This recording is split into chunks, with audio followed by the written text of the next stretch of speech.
Eto na nga, dumating na nga. Sobrang excited ako. Tara, nabuksan na natin to. Tulo na naman ang laway natin ito. Ang ganda ng hair ko, di ba? Oh, ang dami. Isa, dalawa, tatlo, at apat. Ito yung dried, ang tawag nila dito, dried mini apple o sweet dried red apple. Yung maliliit, ito yon. So, tikman na natin. Agad-agad, di na natin papatumpik-tumpikan, pababagali ng ano.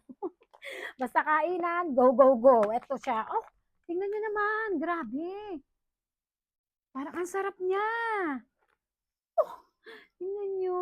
Grabe. Ang sarap. Ang sarap niya.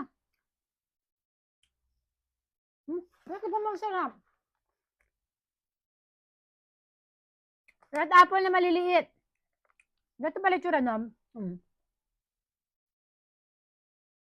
Tikman nyo. Ito kasi hindi ko pa ito natitikman. Kaya talagang nagpabudol ako. Sabi ko gusto kong tikman nyo. Siyempre, kailangan natin matikman at ito na nga. Ang sarap.